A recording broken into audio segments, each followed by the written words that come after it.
Hello dear, welcome back to our YouTube channel Civilage Academy. आज ये जो video है आपकी जो आरआरबी जेई में वैकेंसी चाहिए 2569, यानी पहले जो इन्होंने दिया था वो 2570 थी, लेकिन अब इन्होंने 2569 कर दिए। एक वैकेंसी सिविल की घटा दी इन्होंने।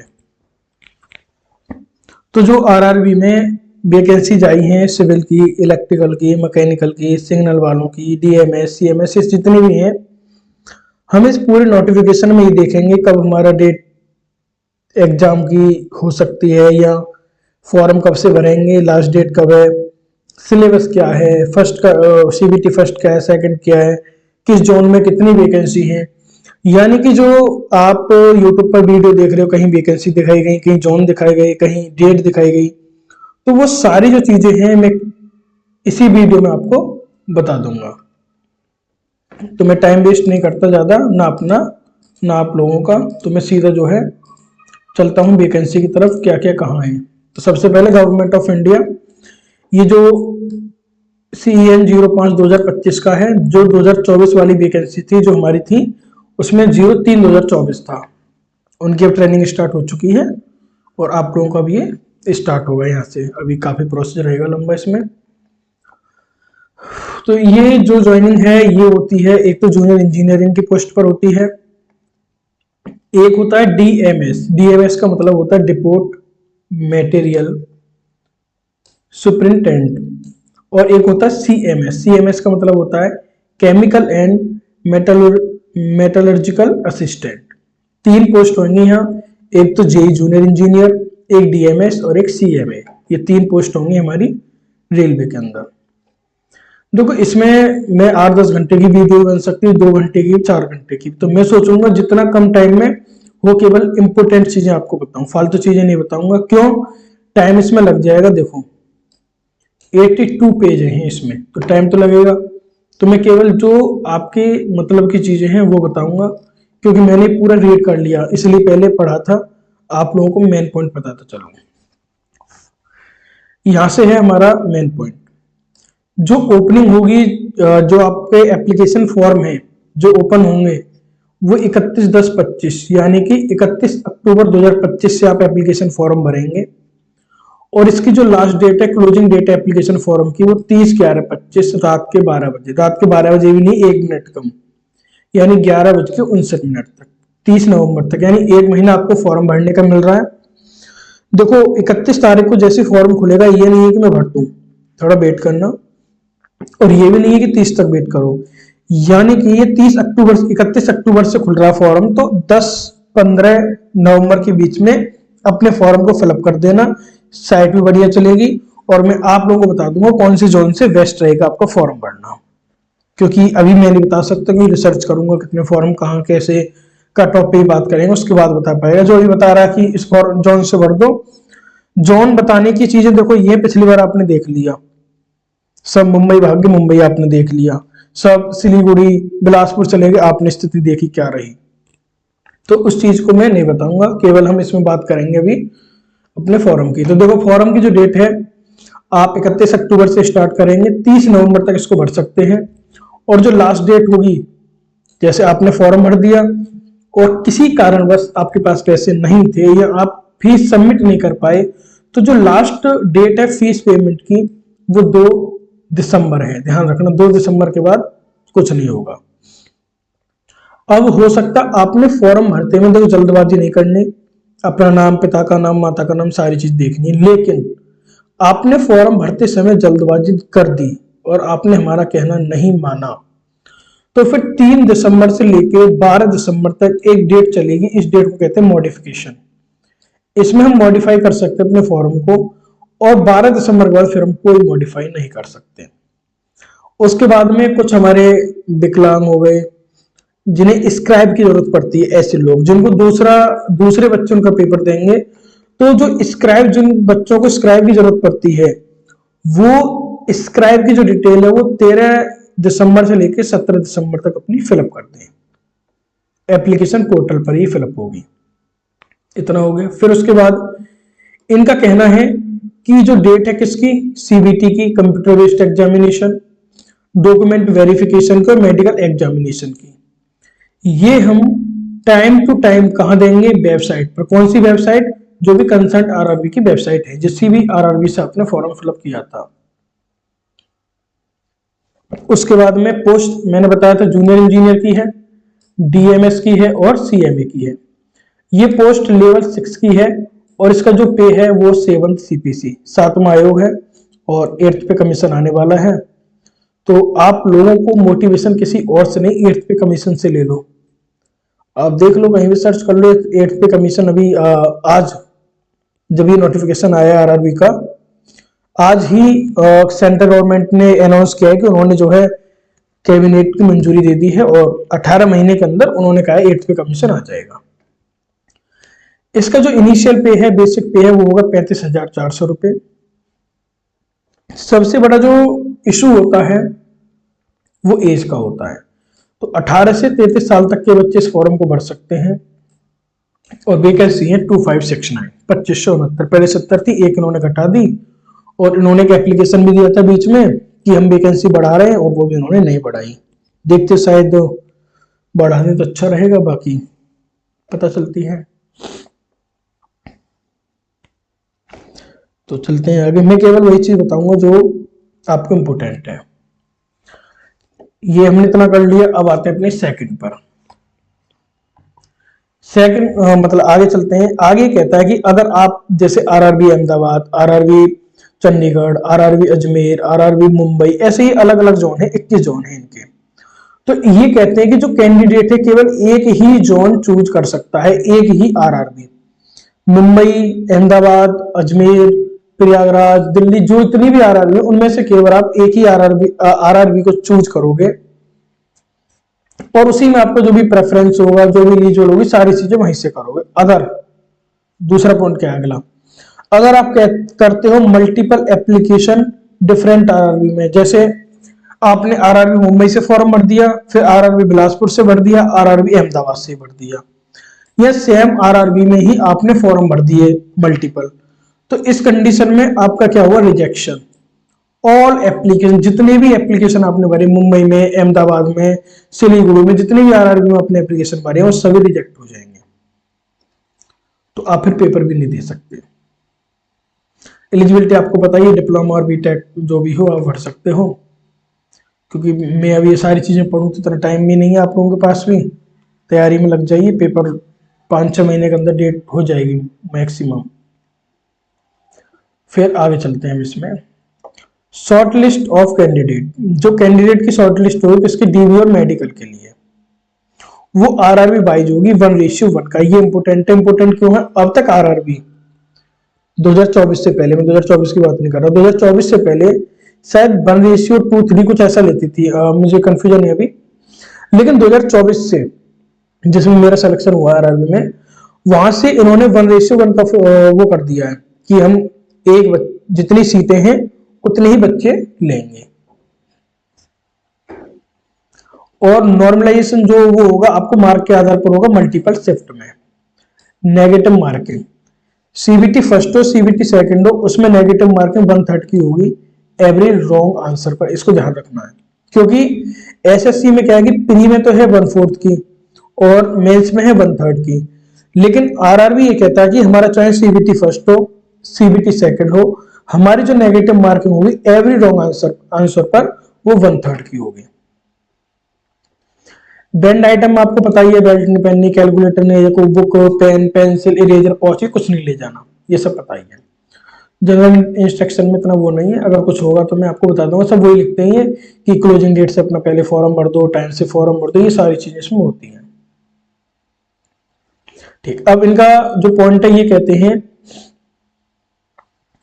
Candidate who have been dismissed from service by the government of India, state government, PSU, any other government organization are not eligible and should not be apply। इनका मतलब है ऐसा कोई भी कैंडिडेट जो पहले गवर्नमेंट ऑफ इंडिया भारत सरकार या स्टेट गवर्नमेंट राज्य सरकार या किसी PSU या कोई भी गवर्नमेंट ऑर्गेनाइजेशन से, वो एलिजिबल नहीं होगा। कौन एलिजिबल नहीं होगा? जिसको डिसमिस कर दिया।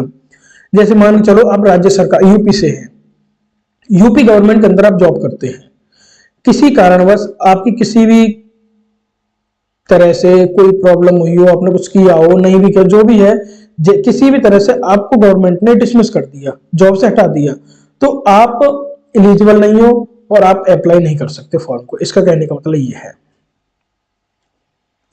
16 पॉइंट कहता है, मैं हिंदी में बता देता हूं पूरा आपको, जो भी आपका नाम, आपका फादर नेम, आपका मदर नेम, आपकी डेट ऑफ बर्थ, जो एसएससी यानी कि जो टेंथ लेवल पर जो सर्टिफिकेट है, टेंथ का सर्टिफिकेट है, जो उसमें है, वही आपका नाम, वही आपके पिता का नाम, वही आपकी माता का नाम और वही जन्म तिथि आप अपने फॉर्म में फिलअप करोगे। ये किसका कहने का है? ये आरआरबी अपने फॉर्म के लिए कह रहा है। आगे चलते हैं, केवल मेन मेन चीजें हम देखेंगे।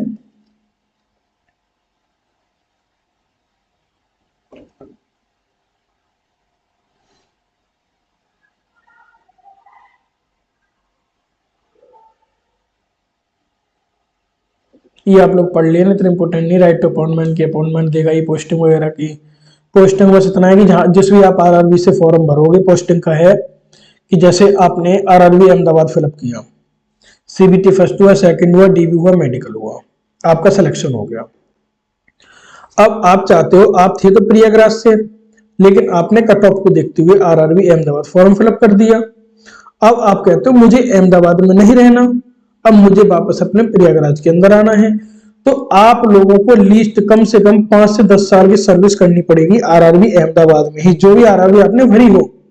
मैं एक प्रेफरेंस ले रहा हूं अहमदाबाद का, आप आरआरबी प्रयागराज हो सकते हैं, चंडीगढ़ हो सकते हैं, अजमेर हो सकते हैं, सिलीगुड़ी हो सकते, कोई भी आरआरबी से आप हो सकते हैं। मैंने केवल एक एग्जांपल लिया है। जिस भी आरआरबी से आप फॉर्म भरोगे, उसमें कम से कम 5 से 10 साल की सर्विस दोगे, उसके बाद आपका ट्रांसफर के बारे में देखा जाएगा। इसका मतलब है कि जो भी कैंडिडेट ट्रेनिंग पर रहेंगे उसको क्या मिलेगा? केवल स्टाइपेंड मिलेगा, ओनली स्टाइपेंड।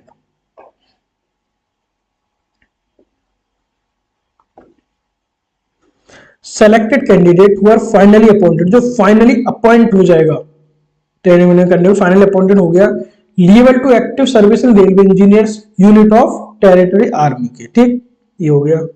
उसके बाद में ये कहता है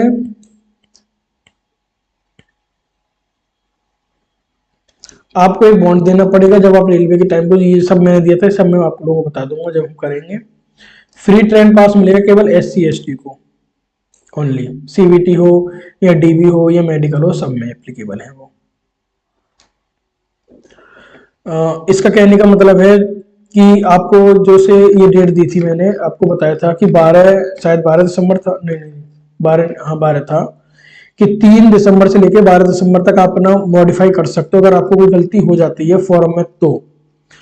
अब इसका मतलब वही है कहने का कि अगर, कहाँ गई यार, अगर आप चेंज नहीं कर पाते हो इस डेट में, तो उसके बाद में कोई भी आपको चांस नहीं मिलेगा। कैंडिडेट एडवाइज वही है कि अवॉइड करें लास्ट मिनट में, जैसे मैंने कहा था कि ये नहीं है कि हम 30 नवंबर को लास्ट डेट है तो ना जी हम तो 29 को भरेंगे, इंजीनियर वाला काम करेंगे, एक रात पहले काम करते हैं, एक रात पहले पढ़ते हैं, तो वो आदतें जो है अपने सुधार लीजिए आप। फिर ये मेडिकल के बारे में बात करता है। मेडिकल की मैंने वीडियो बना रखी है, मेरा मेडिकल कैसे हुआ था, मेरा डीबी कैसे हुआ था, वो सब आप लोगों को देख लेना वीडियो में। और अभी आप सीबीटी फोकस करो, मैं ये कहूंगा। हाँ, लेकिन जब अभी पोस्ट प्रेफरेंस आपकी भरी जाएंगी, क्योंकि पोस्ट प्रेफरेंस अभी भरी जाएंगी आपकी फॉर्म भरते टाइम, तो उसमें आपको क्या करना है, जो ये देखना है आप A3 में आते हो, B1 में आते हो, C1 में आते हो। ये कैटेगरी होती है मेडिकल की, A3, B1 और C1। जैसे A3 का मतलब है कि जो डिस्टेंस है 6/9 चश्मे या चश्मे के साथ देख सकते हो, और जो आपकी पावर है लेंस की, वो 2D से ज्यादा नहीं होनी चाहिए। एक पॉइंट ये हो गया। नियर विजन 0.6 चश्मा या चश्मे के साथ में, वही चीजें हो गई हमारी है। एक सेकंड,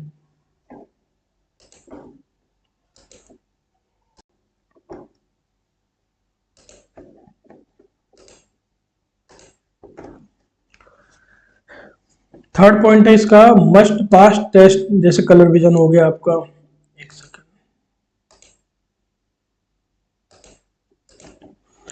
आपका कलर विजन हो गया, बाइनोकुलर विजन हो गया, नाइट विजन, मेसोफिक और विजन, ये सब आपके अगर आप इन सभी में हो तीनों पॉइंट में तो आप A3 वाला, A3 का मतलब है पी वे, परमानेंट वे अगर आपको डिपार्टमेंट मिलता है तो आपका जो मेडिकल स्टैंडर्ड है वो A3 चाहिए, वर्क से जैसा डिपार्टमेंट मिलता है तो आपको C1 चाहिए, इनका मतलब ये है। और ड्राइंग मिलता है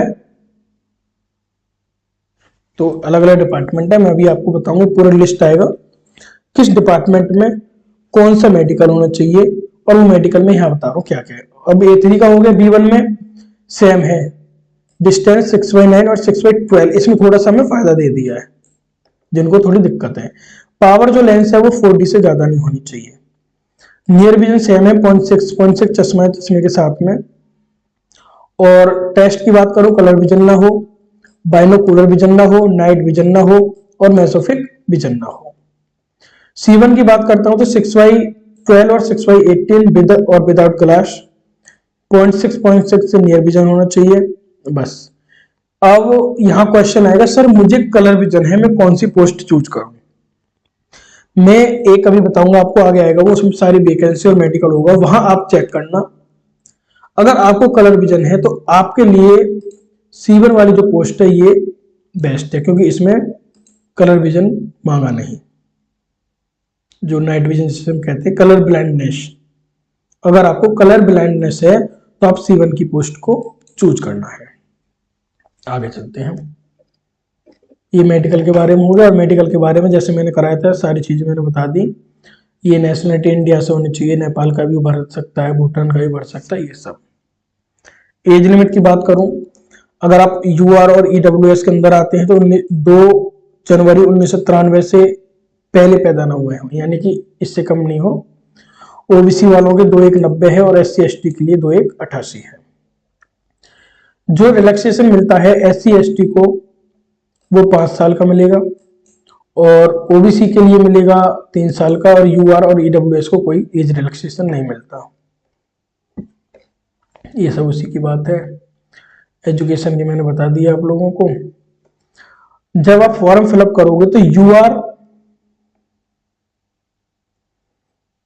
देखो SC ST, ex serviceman, PWBD, female, transgender और माइनॉरिटी में जो लोग आते हैं, और इकोनॉमिकल बैकवर्ड EBC। ध्यान रखना, मैं इकोनॉमिकल बैकवर्ड क्लास बोल रहा हूँ EBC, economical weaker class EWS नहीं, इन्होंने साफ साफ लिख दिया इस चीज को। इन लोगों की जो फीस होगी वो 250 होगी। जो आपको CBT फर्स्ट अगर आप देते हैं, CBT फर्स्ट आपने फॉर्म भर दिया और आपने फर्स्ट स्टेज ऑफ CBT यानी CBT फर्स्ट आप अपियर हो गए तो आपके 250 रुपए वापस कर दिए जाएंगे। अगर आप OBC के हैं, EWS के हैं, UR के हैं तो आपसे 500 रुपए फीस ली जाएगी और 400 रुपए आपके रिफंड कर दिए जाएंगे। कब कर दिए जाएंगे? जब आप अपियर होंगे first stage of CBT first में अगर आप अपियर होते हैं तो आपके 400 रुपए वापस कर दिए जाएंगे। आगे चलते हैं। मोड ऑफ पेमेंट ये सब आप कार्ड से कर सकते हो, UPI से कर सकते हो, सबसे बढ़िया अब तो UPI हो गया है। माइनॉरिटी में कौन कौन आएगा उन्होंने बता दिया, वही मुस्लिम है, क्रिश्चियन, सिख, बुद्धिस्ट, जैन, पारसी वगैरह ये सब जो होते हैं। फिर उसके बाद में हम EBC वालों को बताइए, वो EBC में कहते हैं EWS वगैरह सब पता ही है।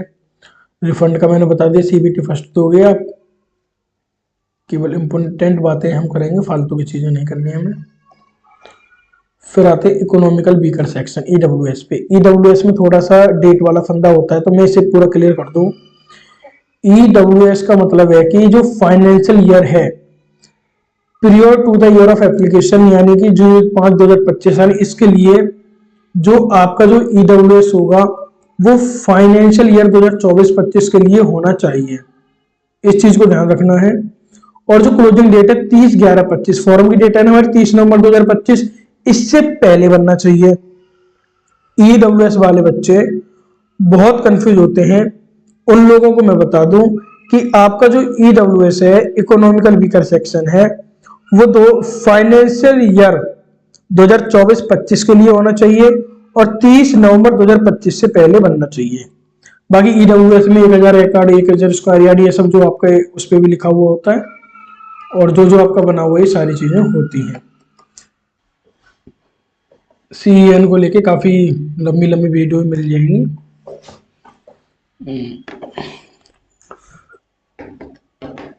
ये जो विकलांग जो होते हैं डिसेबिलिटी उन लोगों के लिए तरह जो लिख रहा है, कहीं आप सोचे कुछ नहीं बता रहे। ये जो स्क्राइब है, जैसे मान के चलो कोई पीवीडब्ल्यू वाला है, उसको स्क्राइब की जरूरत है, तो उसके लिए कैसे रजिस्ट्रेशन होगा ये सारी बातें बताई गई। जिसको स्क्राइब की जरूरत है वो पीडीएफ में ये पढ़ लेना। ये एनओसी के लिए है, ये रिक्रूट प्रोसेस है। मेन प्रोसेस यहां से अब स्टार्ट होता है कि आपको कैसे रिक्रूट किया जाएगा। अगर आप जेई डीएमएस या सीएमए की पोस्ट पर आरआरबी में अप्लाई करते हैं तो आपको कैसे किया जाएगा अप्लाई। सबसे पहले होगा आपका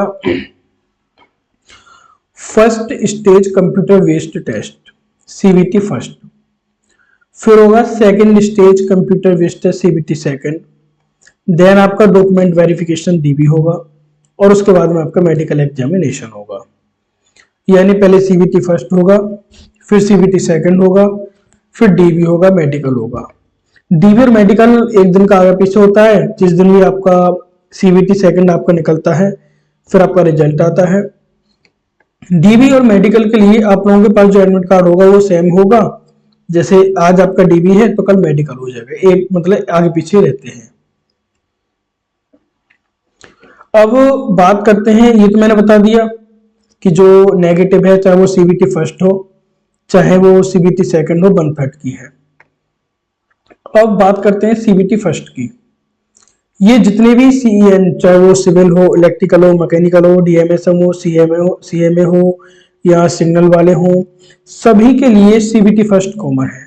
अभी सीबीटी फर्स्ट होगा कैसे, 90 मिनट का टाइम मिलेगा आपको और जिन लोग जो मैंने स्क्राइब के बारे में आपको बताया जो स्क्राइब लाएंगे उनके लिए 120 मिनट है और 100 क्वेश्चन इसमें होंगे। अब 100 क्वेश्चन कहां से होंगे, वो ऐसे होंगे। 30 क्वेश्चन होंगे मैथमेटिक्स के जो 30 नंबर के होंगे। General intelligence and general reasoning के 25 क्वेश्चन होंगे जो 25 नंबर के होंगे। जनरल अवेयरनेस के 15 क्वेश्चन होंगे जो 15 ही नंबर के होंगे और जनरल साइंस के 30 क्वेश्चन होंगे और 30 नंबर के होंगे। टोटल 100 क्वेश्चन 100 नंबर के और 1.5 घंटे यानी 90 मिनट आपको टाइम मिलेगा। ये सीबीटी फर्स्ट है। सीबीटी फर्स्ट के सिलेबस की बात करते हैं। मैथमेटिक्स, मैथमेटिक्स के अंदर आपको क्या क्या पढ़ना है, number system, BODMAS, decimal, fractions,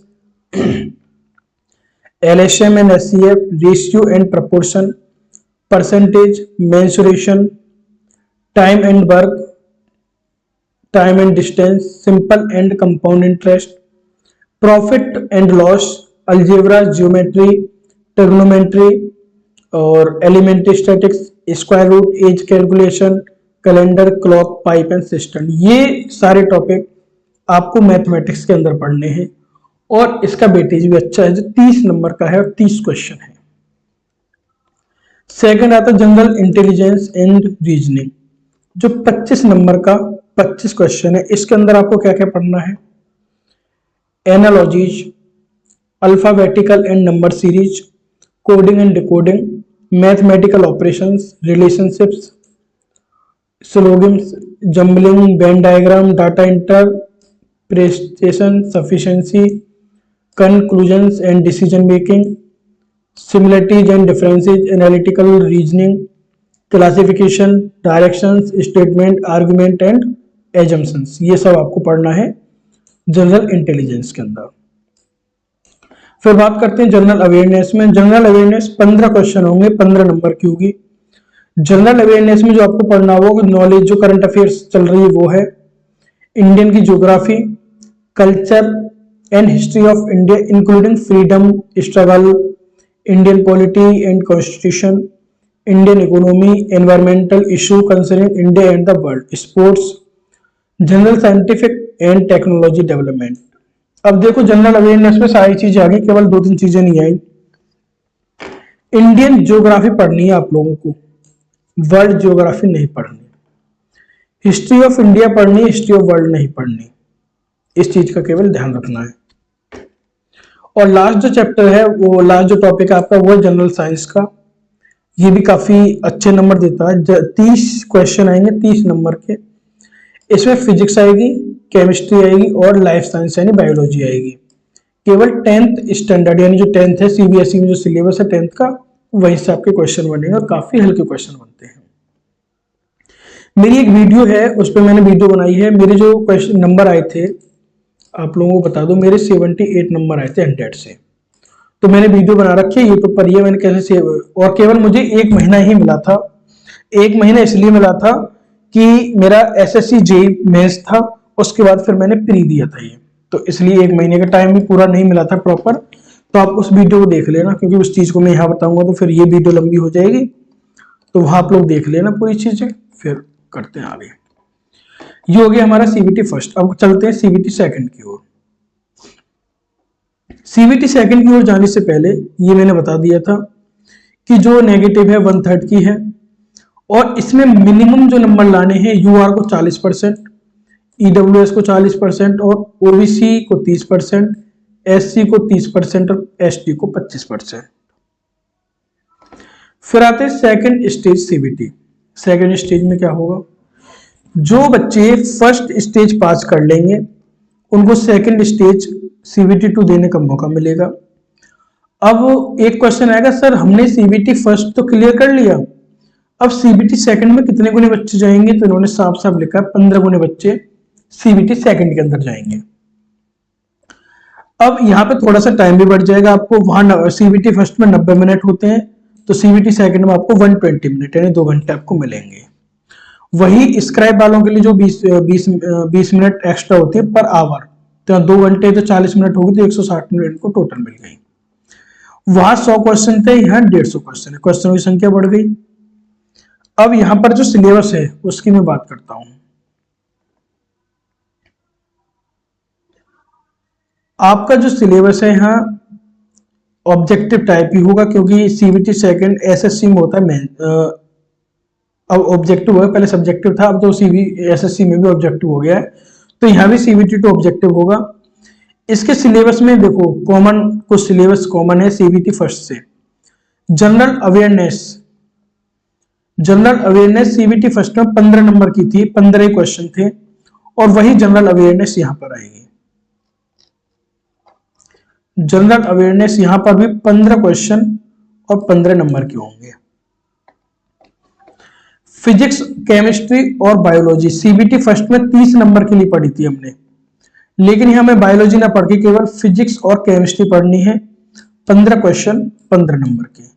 ये जो 2 टॉपिक है ना 30 नंबर, तो आपके जो सीबीटी कहते हैं कि नॉन टेक है, सीबीटी फर्स्ट पढ़ लो निकाल लो कोई दिक्कत नहीं है। तो सीबीटी फर्स्ट के 30 नंबर आपने जो वहां कंप्लीट किए थे 30 नंबर, तो सीबीटी सेकंड में आपको ऐसे मिल गए। और जिसमें कंप्यूटर आता बहुत बेसिक आता, काफी बेसिक, 10 नंबर का आएगा, और एनवायरमेंट पॉल्यूशन कंट्रोल ये भी 10 नंबर का आएगा, ये भी काफी बेसिक आता है, ये मैं यूट्यूब पर ही आप लोगों को बता दूंगा। और उसके बाद जो हमारा टेक्निकल है, जो सिविल इंजीनियरिंग या इलेक्ट्रिकल इंजीनियरिंग या मैकेनिकल इंजीनियरिंग, जो भी आपका टेक्निकल है, वो 100 नंबर के 100 क्वेश्चन आएंगे। टोटल आपके 150 नंबर, 150 क्वेश्चन हो गए और 120 मिनट आपको मिलेंगे। ये सीबीटी सेकंड हो गया। जनरल अवेयरनेस में वही जो सीबीटी फर्स्ट में था, क्या करंट अफेयर्स आएगी, Indian geography, culture and history of India including freedom struggle, जो भी हमारे फ्रीडम स्ट्रगल थे, Indian polity, constitution, Indian economy, environment issue जो भी हमारे इंडिया में और वर्ल्ड में चल रहे हैं, स्पोर्ट्स के बारे में, जनरल सफिशिएंट टेक्नोलॉजी डेवलपमेंट जो होते हैं वो। फिजिक्स के जो वहां हमारी जनरल साइंस 30 नंबर की आ रही थी 10th लेवल तक की, तो यहाँ भी जो फिजिक्स और केमिस्ट्री का पोर्शन जो आएगा वो केवल 10th लेवल तक ही आएगा। उसके बाद में हम चलते हैं बेसिक ऑफ कंप्यूटर के बारे में। तो यहाँ आपको ज्यादा ध्यान देने की जरूरत है नहीं, मैं कुछ टॉपिक बताऊंगा, उन्हीं को पढ़ लेना। और जो कंप्यूटर ही आपका 10 नंबर का आएगा और 10 में से 7 से 8 क्वेश्चन आ जाएंगे ठीक से पढ़ोगे तो, और 7-8 क्वेश्चन 10 में से मोर देन इनफ है। कंप्यूटर में क्या क्या है, architecture of computers, input output device, storage device, networking, operating system जैसे window, Unix, Linux, MS Office, various data representation, internet and email, website and web browser और computer virus के बारे में पढ़ना है। यानी बहुत बेसिक है, ये शायद आप लोगों ने पढ़ा भी होगा कहीं ना कहीं। फिर हम एनवायरमेंटल पॉल्यूशन के बारे में आते हैं। इसमें हमें बेसिक ऑफ एनवायरमेंट पढ़ना है, इफेक्ट पढ़ने एनवायरमेंट के, पॉल्यूशन इसको कंट्रोल कैसे करना है, एयर वाटर और नॉइज पॉल्यूशन के इफेक्ट क्या है, इसको कंट्रोल कैसे करना है, waste management, global warming, acid rain, ozone और डिप्लीशन। अब देखो ये वाला जो टॉपिक है electrical, mechanical, signal, CMS, DMS, जो ये भर रहा है इनके लिए तो है अलग। कितने का है ये? 10 नंबर का। सॉरी, थोड़ी तबीयत ऐसी है। और जो सिविल वाले बच्चे हैं उन्होंने ये एनवायरमेंट, अपनी एनवायरमेंट इंजीनियरिंग के अंदर ये सारे टॉपिक कवर कर रखे हैं। केवल उनको बेसिक ऑफ एनवायरमेंट होता है कि ये भी पढ़ा होता है उन्होंने, लेकिन इतना गहरे नहीं पढ़ा होता, तो ये पढ़ना है केवल। यानी कि सिविल वालों के लिए जो टेक्निकल है वो 100 नंबर का ना होते 110 नंबर का है। और टेक्निकल एबिलिटी आपको बताइए 100 नंबर का आएगा, जो भी आपके सब्जेक्ट होंगे वो भी इन्होंने दिया है आगे। 1/3 की नेगेटिव है, वही जो सीबीटी फर्स्ट में था। यूआर के लिए 40%, ईडब्ल्यूएस 40%, ओबीसी के लिए 30, एससी के लिए 30 और एसटी के लिए 25% मिनिमम परसेंटेज लाना अनिवार्य है। अब बात करते हैं एग्जाम की, मतलब जो एजुकेशन है आपकी। आपके पास 3 इयर्स का डिप्लोमा होना चाहिए इंजीनियरिंग में, या बैचलर डिग्री होनी चाहिए इंजीनियरिंग में, बीटेक या डिप्लोमा। ये मैकेनिकल एंड एलाइड इंजीनियरिंग जिन जिन के पास है वो इन सभी में अप्लाई कर सकते हैं, पढ़ लेने एक बार आप लोग। इलेक्ट्रिकल एलाइड वाले इसमें कर सकते हैं, जो भी इन्होंने लिखा है electrical engineering combination and stream, ये जो भी इनके पास होगी जो डिप्लोमा होगा। जैसे मैकेनिकल इंजीनियरिंग है तो आप मैकेनिकल एंड एलाइड इंजीनियरिंग वाले एग्जाम ग्रुप में अप्लाई करोगे। प्रोडक्शन वाले automobile manufacture, mechatronics, industrial machining, tool and machining, tool and die making, combination of any, ये सब जो है ऐसी इलेक्ट्रॉनिक्स, ऐसी सिविल वाले हैं हमारे। सिविल में जिसके पास बीएससी है सिविल इंजीनियरिंग में 3 साल की, वो भी आरआरबी जेईई के लिए अप्लाई कर सकता है। सीएमए की जो पोस्ट है वो बीएससी होना चाहिए केमिस्ट्री एंड फिजिक्स। फिर आगे चलते हैं, फिर आते हैं हम सेकंड स्टेज। अब हम लोगों ने क्या कर लिया, फर्स्ट स्टेज का सिलेबस देख लिया, सेकंड का हो गया। हमने देखा फर्स्ट स्टेज में जो क्वालिफाई होगा 15 गुने सीबीटी सेकंड में ले जाएंगे, और सीबीटी सेकंड में जो क्वालिफाई होंगे वो सीधे सीबी डीबी और मेडिकल होगा, उनका पैनल बनेगा फिर उसके बाद में, और 1:1 में लिए जाएंगे। ये मेरिट इंडेक्स कैसे निकालेंगे सब है, आप लोगों को देखना हो तो देख सकते हैं। डॉक्यूमेंट वेरिफिकेशन पे मेरा कैसे हुआ था मैंने पूरी वीडियो बना रखी है, तो इसमें ज़्यादा वो इतना वो है नहीं। उसके बाद बात करते हैं क्रिएट एन अकाउंट। ये मैं एक फॉर्म लूंगा, कोई भी फॉर्म भर के दिखा दूंगा कैसे कैसे फॉर्म भरना है।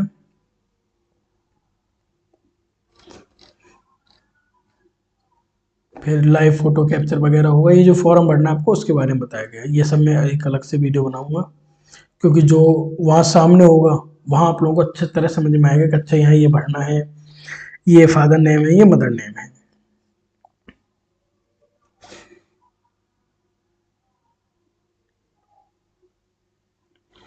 ये इन लोगों ने नीचे आरआरबीज दी हैं कि ये आरआरबी आप लोगों का पेपर कराएंगे, यानी इन आरआरबी में आप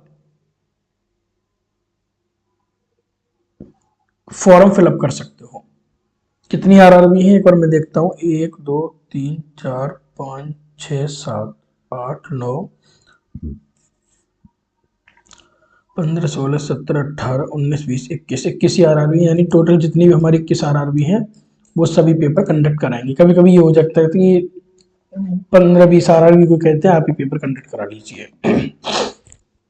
तो 21 आरआरबी कराएंगे, जिसमें अहमदाबाद है, अजमेर है, प्रयागराज है। ये सब मैं नीचे बताऊंगी। सारी आरआरबी आप जिस भी आरआरबी से आप करना चाहो, अहमदाबाद, अजमेर, प्रयागराज, बेंगलोर, भोपाल, भुवनेश्वर, जो भी आरआरबी आपको पसंद है वहां से आप फॉर्म फिलअप कर सकते हो।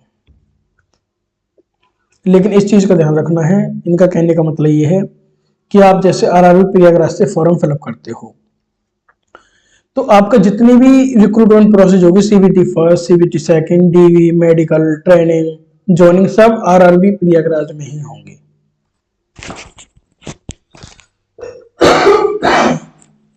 ऐसा नहीं होगा कि आपने जौन तो आरआरबी प्रयागराज भर दिया और आप हैं अहमदाबाद के, आपने कहा चलो सिलेक्शन तो हो ही गया आरआरबी में, अहमदाबाद कह दिया आरआरबी से हमको अहमदाबाद में जॉब दे दो। ऐसा नहीं होगा, आपको प्रयागराज में जॉब करनी होगी। और मैंने पहले ही बता दिया था आपको जब मैं शुरू में चल रहा था, 5 से 10 साल तक आपको जॉब करनी होगी, उसके बाद ही आपका ट्रांसफर नहीं होगा। ये मॉडिफिकेशन, अगर आपको फॉर्म में कुछ गलती हो गई है तो जो मॉडिफाई मैंने डेट बताई थी वो और 250 रुपये आपसे लिए जाएंगे, जो भी आपको मॉडिफाई करना उसके लिए। ई कॉल लेटर वगैरह के लिए है ये चीजें। ये वेरिफिकेशन यानी डीबी के लिए, डीबी की पूरी वीडियो मैंने बना रखी है। ये OIRMS पोर्टल होता है इन लोगों का, वहां पे ये कुछ भरने होते हैं हमको, वो सारी चीज मैंने बता रखी है, कैसे भरना, क्या करना है, पूरी वीडियो है उसकी।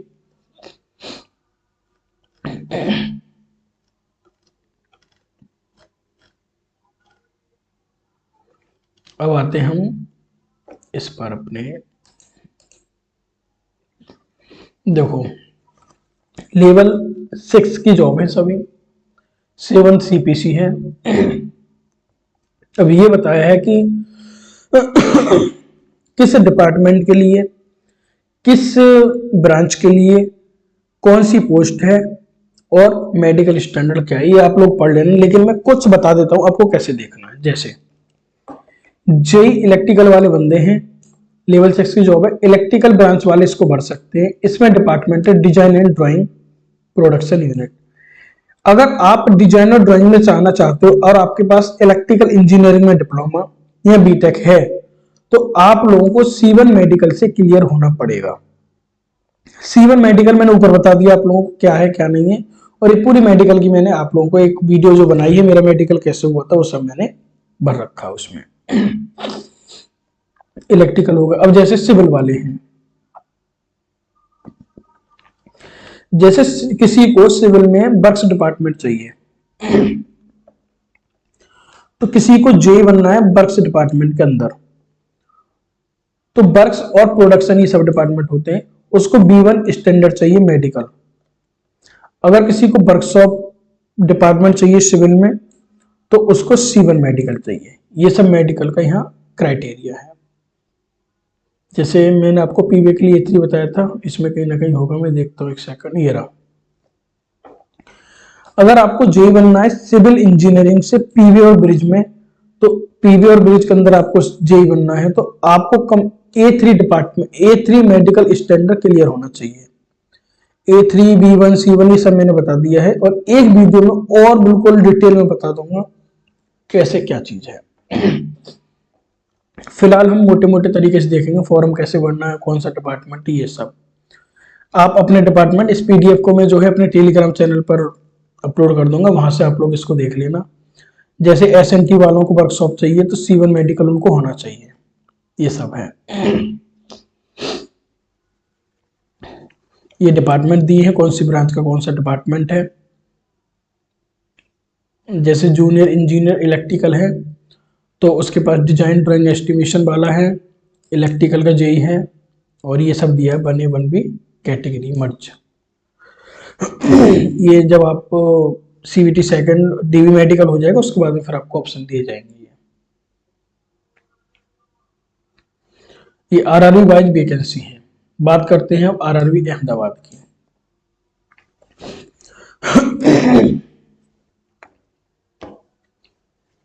RRB अहमदाबाद में इलेक्ट्रिकल जेई EMU के लिए, ये वेस्टर्न रेलवे के अंदर आता है RRB अहमदाबाद। 15 पोस्ट हैं टोटल। TRD के लिए भी 11 पोस्टें हैं, और मैं सभी को बताऊंगा तो बहुत टाइम लग जाएगा, आप लोग अपनी ब्रांच के अनुसार देख लेना। कुछ कुछ बताता चल रहा हूँ। जैसे सिविल पीवी और ब्रिज के अंदर 56 पोस्टें हैं, सिविल वर्ष के अंदर आपकी 14 पोस्टें हैं। तो आरआरबी अहमदाबाद में जो टोटल पोस्टें हैं आपकी वो हैं 151। टोटल 151 पोस्ट आरआरबी अहमदाबाद में है। आरआरबी अजमेर में आपकी टोटल 40 पोस्टें हैं।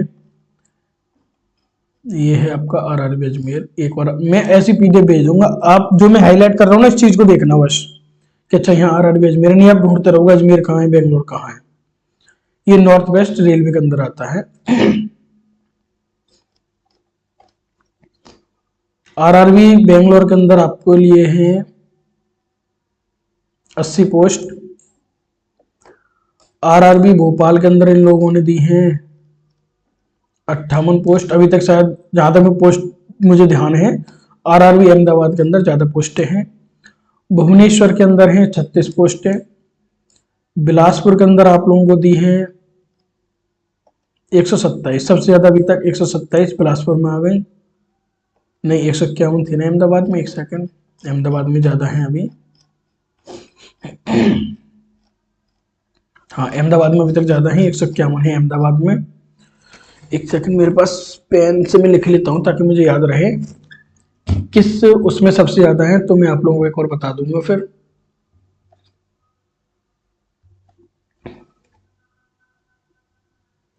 एक 151 सबसे ज्यादा अहमदाबाद में है अभी। फिर आते हैं चंडीगढ़ के अंदर, तो चंडीगढ़ में है 108। आरआरबी चेन्नई के अंदर दी है इस बार 160। तो अब किसके ऊपर ज्यादा निकली है, आरआरबी चेन्नई, इसमें है 160 चेन्नई के अंदर। गोरखपुर के अंदर है, तबीयत थोड़ी ऐसी है, गले पे थोड़ी खराश सी हो रही है। 98 है गोरखपुर के अंदर। गुवाहाटी के अंदर 7 है। जम्मू और श्रीनगर JNK के अंदर है आपके 88। कोलकाता के अंदर, एक बार मैं इसकी वीडियो बना दूंगा लास्ट में जाकर कि किसकी वैकेंसी जो है किस डिपार्टमेंट में सबसे ज्यादा है और किस आरआरबी में सबसे ज्यादा है, कितनी है। 628, ये कौन सा था, अच्छा इसमें मेट्रो भी है।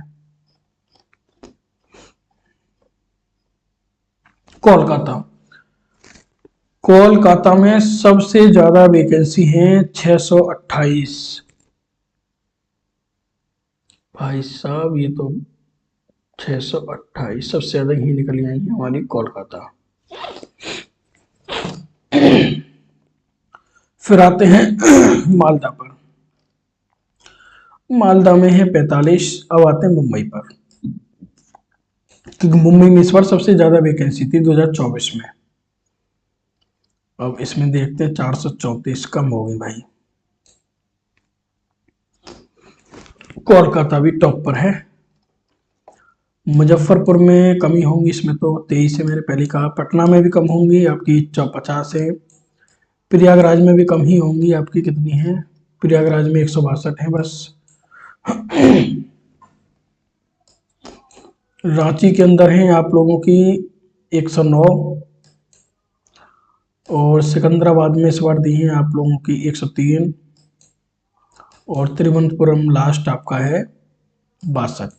टोटल वैकेंसी आपकी 2569।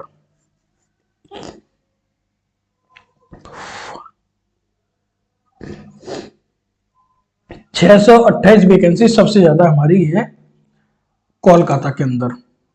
इस चीज का ध्यान रखना आप लोग। और कोलकाता से फॉर्म मत डालना, मैं सीधा कह रहा हूं। अभी तो मैंने एनालिसिस भी नहीं किया लेकिन बिना एनालिसिस किए मैं बता रहा हूं, कोलकाता से फॉर्म मत डालना, वहां कट ऑफ आई जाएगी। मैं ग्रुप में बता दूंगा कहां से फॉर्म डालना है। जो SC ST वाले हैं उनका जो कास्ट का जो सर्टिफिकेट है कुछ इस तरीके से होगा। OBC NCL वालों के लिए इस तरीके से होगा, ये आप देख लेना अपना अपना। OBC वालों का ये भी। उसके बाद में जो EWS वाले होते हैं उनके लिए इस तरह का ये फॉर्मेट होगा। ये है EBC वालों के लिए ये डिक्लेरेशन है। ये फॉर्म है मेडिकल अथॉरिटी इशू करानी हो, सब खत्म हो गया, बस ये मेन है। ये मेडिकल अथॉरिटी के लिए भी है, ये भी अथॉरिटी वाला है। ये जो स्क्राइब जिसको ले जाना है किसी PW वाले को, तो स्क्राइब का ही फॉर्म है उसका, वो ले जा सकता है। ये जो एक्स सर्विसमैन है उसके लिए है। कोई भी एम्प्लॉय है गवर्नमेंट वाला, वो उसके लिए दिया हुआ है। और ये सिलेबस है हमारे यहाँ। सिविल और अलाइड इंजीनियरिंग के लिए सिलेबस है, जैसे mechanics, building construction, building material, construction of structure, construction of super structure, building finish, ये सब सिविल का है। जैसे मैं अलग वीडियो बना रहा हूँ इसकी, कौन सा टॉपिक इसमें है, और अपने हिसाब से आप लोग देख लेना इसमें। ये इलेक्ट्रिकल वालों का सिलेबस है। ये इलेक्ट्रॉनिक्स का सिलेबस है। ये मैकेनिकल का है यहाँ। ये CMA वाले जो है उनका सिलेबस दिया हुआ। ये फिर यहाँ पर जो आपका खत्म। ये है आपके RRB JEE में जो भी आपका एप्लीकेशन है उसके अंदर जो जो आपकी चीजें दी गई हैं। मैंने जो मेन पॉइंट थे आपके, वो सारे पॉइंट आपके बता दिए हैं, क्या क्या मेन पॉइंट है, कैसे कैसे कहाँ, सारी चीजें आप लोगों को बता दी हैं। कंफ्यूज होने की जरूरत नहीं है। अगर आप लोगों को कोई भी कंफ्यूजन होती है तो आप मुझे एक दो वीडियो और लाऊंगा मैं, फोरम पे नहीं, जैसे DB मेडिकल ये सब मैंने बना रखी, लेकिन फिर भी मैं डिटेल में लाऊंगा। अभी आपको एग्जाम कैसे देना सारी चीजें बताऊंगा अभी मैं, क्योंकि मैंने क्या फेस की है जो आपको नहीं करना, काफी चीजें हैं अभी। आप जुड़े रहिए लास्ट तक, बहुत फायदा मिलेगा आप लोगों का। तो ये तो आपकी कंप्लीट होगी चीजें। फिर मैं आपको नेक्स्ट वीडियो में मिलूंगा। जो भी आपकी क्वेरीज है किसी भी तरह की, आप मुझे जो है एक बार कमेंट कर देना, मैं आपके यहाँ तो आंसर दे दूंगा। और मुझे लगता है कि आपकी क्वेरी कुछ इस टाइप की है कि मैं आंसर नहीं दे पा रहा कमेंट में, तो एक वीडियो बना दूंगा, उसके लिए आप टेंशन ना लें।